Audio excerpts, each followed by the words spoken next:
देखें ये जो है ना, ये इनके पास जमीन नहीं है और ये जमीन पर जो है जबरन कह सकते हैं या पूर्वज के समय से कह सकते हैं, इनका क्या है, दखल है। ये जो आप देख रहे हैं, ये एक छोटा सा घर बना हुआ, ये दूसरे की जमीन पर बना हुआ। ये देख रहे हैं, ये जमीन मालिक है। अब जमीन मालिक जो है आज आकर इनका घर जो है वो उजाड़ रहे हैं, घर का सामान तहस नहस कर रहे हैं। क्या ये करना सही है? अवैध कब्जा हटेगा तुरंत, एसडीएम की पावर। तो देखें आखिरकार ये कैसे हटेगा, या जमीन मालिक जो है क्या ये जबरन आकर इस प्रकार से जो है ये घर को तोड़ सकते हैं, हटा सकते हैं? क्या जमीन मालिक को ये कानूनी अधिकार आज मिल गया? जमीन मालिक के पास ये पावर आ चुका है कि वो अपनी जमीन पर जाकर जबरन कब्जा को खाली करा सके। यानी इस तरह से आप देख सकते हैं, धारदार हथियार के साथ जमीन मालिक जाएंगे और जबरन उनकी जमीन है, जमीन मालिक की जमीन है, उनसे जबरन कब्जा खाली करा लेंगे। ऐसा कोई नियम कानून बन चुका है। तो देखें आज ये जानना समझना उनके लिए बेहद जरूरी है। आज ये जमीन पर देख रहे हैं बरसों से दखल था, यानी दादा परदादा के समय से ये जमीन पर उपयोग करते आए, इनका झोपड़ी बना हुआ। आज ये रोड साइड में ये जमीन है तो कीमत तो ज्यादा है, रोड साइड में बरसों से कोई रह रहा है, दूसरे की जमीन है। जमीन का इनके पास कागजात नहीं, जमीन का इनके पास कोई डॉक्यूमेंट नहीं, कोई साक्ष्य नहीं, कोई प्रूफ नहीं। तो आखिरकार कोई साक्ष्य नहीं है, कोई प्रूफ नहीं है, तो आप उसको क्या बेदखल कर सकते हैं? आप किसी का घर में जाकर तोड़ फोड़ कर सकते हैं, आप किसी के साथ मारपीट कर सकते हैं। तो इसलिए यहां पर जो है एसडीएम जो है ना, यानी मजिस्ट्रेट जो है आपका सब डिविजनल जो मजिस्ट्रेट है, उनको जो है एक पावर दे दिया गया। नहीं ठीक है, आप जो है इसका देखभाल करेंगे। यानी मान लेते हैं किसी का घर, आप ये कमजोर है, खड़ा है, देख रहा है, ये भी तो हो सकता है कि भीड़ जाए, इससे भीड़ेगा तो क्या होगा, घटना घट सकता है, कोई किसी की हत्या हो सकती है, किसी का यहाँ पर जो है ना, ये आप देख सकते हैं दोनों लोग भीड़ेगा, चोट पहुंचेगा, गंभीर चोट लग जाएगा। तो ये हो गया कि गंभीर चोट लगने से किसी को कहीं सर फट सकता है। तो ये काम करना जो है गलत है, इस तरीके से नहीं आप कर सकते। करेंगे तो फिर होगा क्या? तो यहां पर जो है जो सब डिविजनल मजिस्ट्रेट है, जिसको आप क्या बोलते हैं कि ये एक तरह से मजिस्ट्रेट है, तो मजिस्ट्रेट को एक पावर दे दिया गया। अब ये मजिस्ट्रेट को जो पावर दे दिया गया, देखें इनको जो पावर दिया गया कि आपको क्या करना है कि अपने क्षेत्र में, जो आपका क्षेत्र जो है, हम आपको शक्ति देते हैं कि आप अपने क्षेत्र में आपको क्या करना है, शांति व्यवस्था बनाए रखना। अब ये शांति व्यवस्था जो बनाए रखना है, तो ये आप कैसे बनाकर रखेंगे, उसके सारे नियम कायदे सब कुछ बताए हुए। लेकिन ये इसके लिए आपको तत्काल आदेश जारी करना होगा। नहीं बनाकर रखेंगे, कल कोई समस्या उत्पन्न होगा तो हम आपसे सवाल पूछेंगे। आज जमीन मालिक जो है जबरन इनको परेशान कर दिया, घर तोड़ दिया, किसी का सर फोड़ दिया, बच्चे को चोट है, महिला को चोट है, इनको मारा गया, पीटा गया रोकथाम करने पर, तो ऐसा जो है किसी प्रकार का कोई घटना नहीं घटे। तो मजिस्ट्रेट को ये पावर है कि शांति व्यवस्था जो है बनाए रखना है। तो इसमें क्या होता है कि जो विवादित जमीन है ना, कोई भी कहीं पर अगर मान लेते हैं कोई भी विवादित जमीन है, तो आप मजिस्ट्रेट के पास पहले जाएंगे। कैसे जाएंगे? तो अगर आपका कब्जा है, आपका कब्जा नहीं है, उससे कोई मतलब नहीं है। लेकिन ये है कि आप जो एक तरह से ये जो जमीन है ना, इस पर बरसों से, लंबे समय से रह रहे हैं, लंबे समय से आप दखल में हैं, आप वहां पर जो है मकान बनाकर जो है लंबे समय से रह रहे हैं। अब यहां पर कब्जा है, कागजात नहीं है, इससे कोई मतलब नहीं है। कब्जा है, पोजीशन कायम है, कागज डॉक्यूमेंट है, नहीं है, आप मजिस्ट्रेट के पास जो है जा सकते हैं और मजिस्ट्रेट के पास जाकर जो है अपना आप पक्ष रख सकते हैं। अवैध कब्जा जो है हटेगा, एसडीएम की पावर है। लेकिन अवैध कब्जा हटेगा तो हटेगा कैसे? आखिर किसके पक्ष में जो है आदेश जारी होगा? अब है कि विवादित जमीन पर रोक की अगर बात करें, अगर किसी की जमीन पर जो है कब्जा को लेकर तनाव है ना, तो मजिस्ट्रेट आदेश दे सकता है कि कोई भी पक्ष उस जमीन पर ना जाए या कब्जा ना करे। तो ये विवादित जमीन की बात है कि अगर किसी जमीन पर कोई कब्जा कर लिया, किसी प्रकार का कोई तनाव है, तो मजिस्ट्रेट यानी एसडीएम को ये पावर दिया गया है कि अभी वो जो है उस पर रोक लगा दें, एक आदेश जारी कर दें। जैसे क्या होता है कि ये जमीन है, ये जमीन है, जमीन मालिक जो है, और इसमें जमीन पर जो कब्जा है, और ये कब्जा जो है ये आज से नहीं है, 50 साल से कब्जा, 50 यहाँ पर साल से है। और ये कब्जा किसका है पता है? ठीक है, ये कब्जा, इसका नाम है रोहित। रोहित का। तो रोहित का क्या है? कब्जा है। तो रोहित अपना परिवार के साथ जो है झोपड़ी में इस जमीन पर जो है रहता था 50 साल से। इनके पिता भी रहे, दादा भी रहे। आज जो है ये समस्या उत्पन्न हो गया।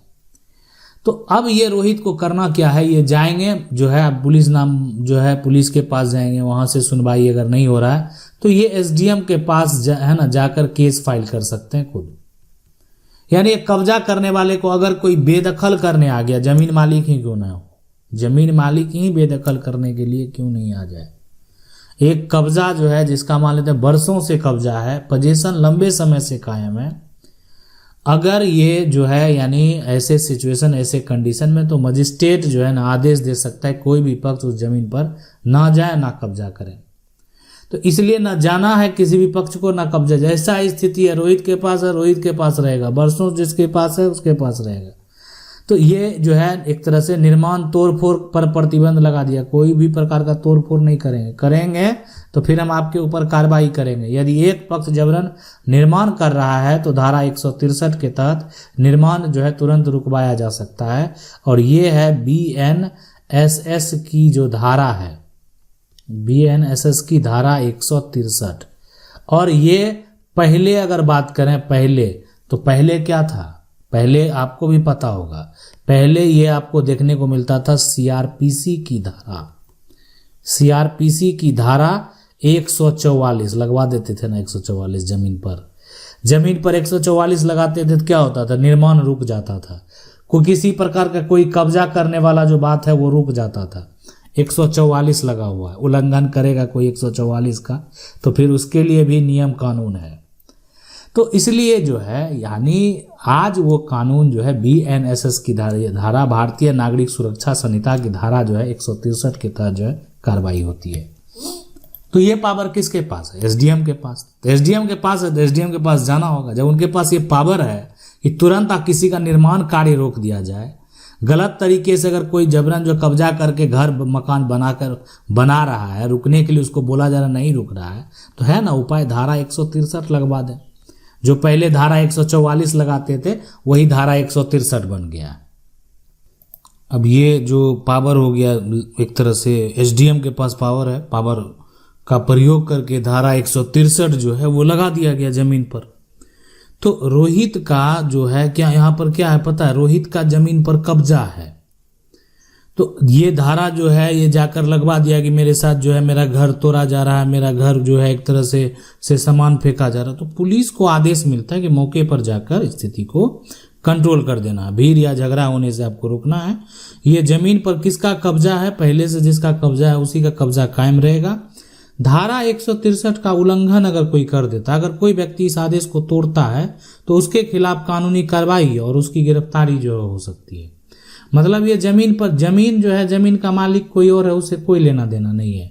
बस ये है कि वर्षों से जिसका दखल था आप उसको बेदखल कर रहे हैं जबरन, और जबरन जो है उसका घर तोड़ रहे हैं, उसका जो बाउंड्री है वो उखाड़ रहे हैं। तो ऐसे सिचुएशन ऐसे कंडीशन में पुलिस जो है इंक्वायरी करेगी कि वर्षों से इस पर किसका दखल है, और यहाँ पर क्या होगा कि पुलिस उसी का साथ देगी जिसका वर्षों से कब्जा है। अब आप कहेंगे कि जमीन मालिक, हम आपको शुरू में ही बताए हैं, जमीन का मालिकाना हक डिसाइड करने का कार्य पुलिस का नहीं है। पुलिस जो है ये डिसाइड नहीं करती है कि जमीन का असली मालिक कौन है। तो यानी ये जमीन है, जमीन का असली मालिक से ना पुलिस का कोई लेना देना नहीं है। तो ये जो एसडीएम का पावर है कि धारा 163 लगा दिया गया, 144 लगा दिया गया, तो अब उसका कोई उल्लंघन नहीं करेगा, किसी भी प्रकार का कोई भी जो है विवाद खड़ा नहीं करेगा, अगर किसी का घर जो है तोड़ने का प्रयास नहीं करेगा, और मकान अगर बना रहा है ना तो मकान बनाने का भी प्रयास नहीं करना है। अब बहुत सारे लोगों के मन में ये सवाल होता है ना कि आखिर ये जो है कितने समय तक लागू रहती है। देखें, हम आपको बता देना, ये आदेश जो होता है ना आमतौर पर 2 महीने तक लागू रहता है। जरूरत पड़ने पर सरकार इसे बढ़ा सकती है। यानी ये जो आमतौर पर लागू होता है ना, ये 2 माह तक के लिए लागू होता है। सरकार चाहे तो जरूरत के हिसाब से सरकार बढ़ाना चाहे बढ़ा सकती है, जरूरी बात हो गया। तो यहाँ पर देखें, धारा 163 मालिकाना हक तय नहीं करता, कोई लेना देना नहीं है, कौन जमीन का मालिक है कौन क्या है नहीं है, इससे कोई मतलब नहीं है। जमीन आपका जो है ना, आपका जमीन है तो ये जाकर आप साबित कीजिए कि आप मालिक हैं। ये डिसाइड नहीं करता। शांति व्यवस्था जो है, लॉ एंड ऑर्डर का उल्लंघन नहीं होना चाहिए। अब कोई घेरावा किए हुए ना, घेरावा तोड़ नहीं सकते हैं, तोड़ेंगे तो फिर जो है सबक यहाँ पर आपको मिल जाएगा। ठीक है, सबक जो है यहाँ पर मिल जो है जाएगा। असली हक के लिए आपको जो है सिविल कोर्ट में क्या करना पड़ेगा, टाइटल सूट और पोजेशन सूट जो है वो आपको करना पड़ेगा। मतलब आप सोचते हैं कि नहीं मेरा अधिकार मुझे मिले, जो भी मेरा कानूनी अधिकार बनता है वो अधिकार हमको प्राप्त हो जाए, तो ऐसे में बस एक विकल्प है, टाइटल सूट जाकर कोर्ट में कीजिए। पोजेशन जो है कब्जा वापस जो है लेने के लिए आप जाकर केस फाइल कीजिए। ऐसे कब्जा आप वापस किसी का घर उजाड़ कर अपने से नहीं कर सकते। यानी ये काम सरकार जो है अतिक्रमण के रूप में खाली कराती है, तो सरकार अपना जो है जबरन कब्जा वापस लेती है। लेकिन जो है कोई निजी व्यक्ति, कोई एक व्यक्ति जो है अगर ऐसा करेगा तो ऐसे में क्या होगा, सरकार के पास तो पुलिस का सपोर्ट है और आपकी जमीन है तो पहले ये डिसाइड जैसे ही हो जाएगा कि आपकी जमीन है, ये कोर्ट डिसाइड करता है, तो उसके बाद आपको भी पुलिस का पावर मिलेगा। मतलब आप कहेंगे हमको पुलिस का पावर क्यों नहीं मिलेगा, तो मिलेगा, बिल्कुल मिलेगा।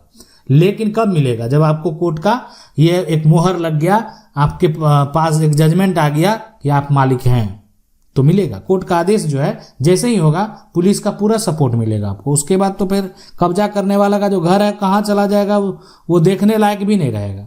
तो इसलिए, लेकिन आप जबरन जो है ये डिसाइड नहीं कर सकते कि आप उस जमीन के मालिक हैं। मतलब आप जाकर डिसाइड कर रहे हैं कि हम मालिक हैं और आप उसका घर जो है तोड़ कर फेंक रहे हैं, ये कदापि नहीं होने वाला। यानी ये तभी संभव है जब आपके पास कोर्ट का आदेश हो। उसके बाद आप भी जाएंगे, पुलिस भी जाएगी और पुलिस ही आपको जो है सारा प्रशासन के द्वारा जो है वो अवैध तरीके से जो निर्माण करा रहा है, अवैध तरीके से अगर पक्का का भी मकान बना लिया तोड़ कर हटा दिया जाएगा।